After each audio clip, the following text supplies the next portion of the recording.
Hey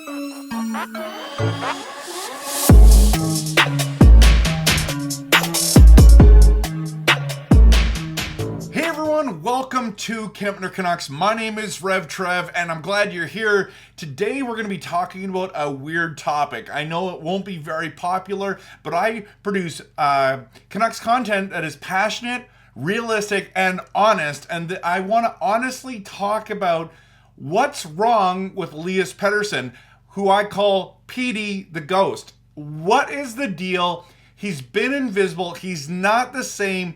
And everyone kept saying, oh, he's injured. And he keeps saying, no, I'm not. I'm totally fine. Okay, but your game is totally different. So I think there's some kind of injury. I think he has a wrist injury or something. Something's affecting him shooting. He's not shooting the puck. He's not playing like he normally plays. I mean, now he's getting hit and knocked down a lot. Like he trips all the time. It feels like every 5 seconds he's falling over. And, you know, at the beginning of the season, you got Elliot Freeman saying, open the checkbook, give him whatever he wants. And I kept saying, no, that's terrible business move.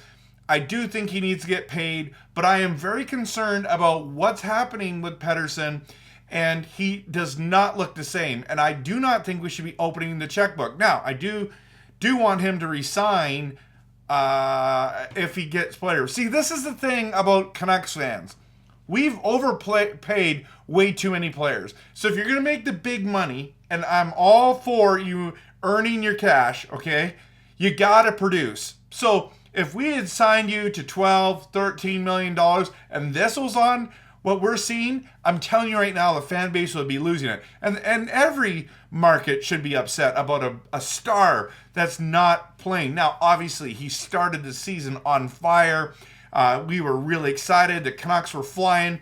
But I'm telling you right now, Pettersson has been invisible. He's not driving that line. It used to be the number one line with Kuzmenko and Mikheyev. I think it's the third best line in Vancouver right now.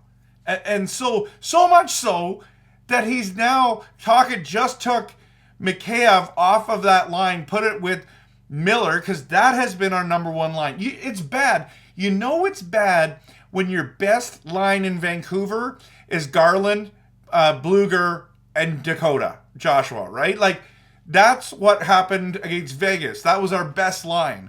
And no wonder we lost 4-1. But you have to have JT Miller driving the line, which he has all season, and you need Pettersson, who's done it for half the year, okay?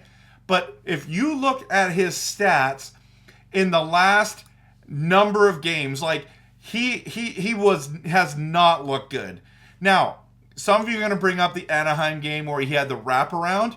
I agree. That looked dynamic. That looked like his normal self. That looked explosive, dangerous, and then he scored. He scored because of it. But if you don't forget, also during that game, he was coming down on the 2-on-1 with Garland, and he could have shot it, and he said he was reading past the entire game. Now, I've been suspecting for a while, like, why is he PETEY the Ghost now? Like, why is he invisible? What's different? And you might be just saying, well, Trevor, you're totally just being paranoid. I want to tell you, a friend of mine named Carl went to the game on against Vegas on Thursday night.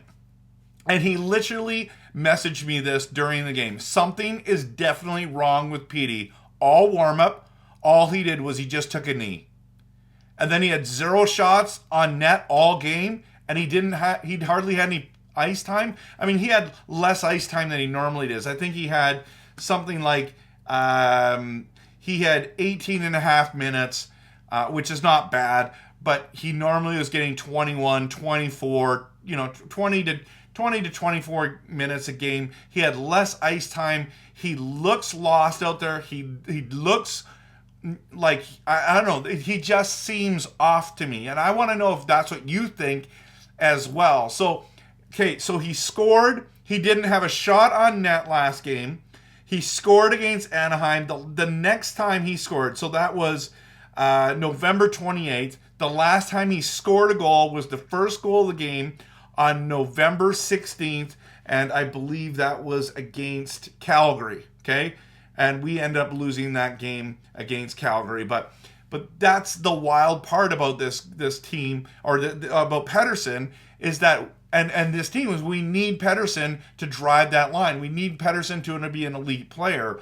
And so is he on pace to continue to score all these points? Is he going to crack 100? How's this going to affect his contract negotiation? This is what I was saying before, because open the checkbook, give him whatever he wants. Well, he only had two seasons where he didn't even crack 70. Last year he cracks 110, right? 102, sorry. 102. Everyone's thinking he's going to be 110, 120 this year. The fact is that right now he's at 30. He's been at 30 hovering around 30 for a while now. 9 goals, 21 assists, 13 points on the power play. Okay, so now he's kind of been this guy who hits. It's like, really? We need our star player who's going to lay out people? I mean, I guess I'd love having JT Miller hit people. But I'm personally concerned. Are you concerned? I mean, do you think it's just like, oh, he's just in a slump, he's gonna get out of it? It could be that. It totally could be that. But when I watch Pettersson, I'm like, man, he's a ghost of himself. He's invisible on the ice. He's not effective. I think we need to put Höglander on that line to help him. If you want to keep Mikheyev on there, great. That's great. But you got to get a guy like Höglander out there who works so hard, is skilled offensively, and can play skilled hockey with a guy like Pettersson. He is looking to pass, guys. He's not looking to shoot. So interesting. Let's put a guy who's scoring goals on that line with him. And I hope Mikheyev produces, but we need 2 lines that are producing and that are our top 2 lines. And then you can have a third line like the Bluger, Garland, and Dakota line, who played really great against Vegas and have played great for a number of weeks. Anyways, that's my video today, but I want to remind you, I do live streams after every game. Join the conversation with me. I'd love to have you there. We have a great time. I have a number of people that come in, comment. We have good conversation. We talk about the game. We talk about trades. We talk about everything. And check out my videos. Check out my YouTube shorts, my reels. Follow me on Facebook, Twitter, or X is what they call it, and YouTube, of course. Just follow Kempner Canucks. I would love for you to be a part of the conversation. And I hope you have a great day. And I hope Pettersson turns it around. And I hope this is just a slump, okay? But I wouldn't be surprised if it comes out that he's actually injured. Have a great day. Hit that like and subscribe. And of course, always, go Canucks! Go!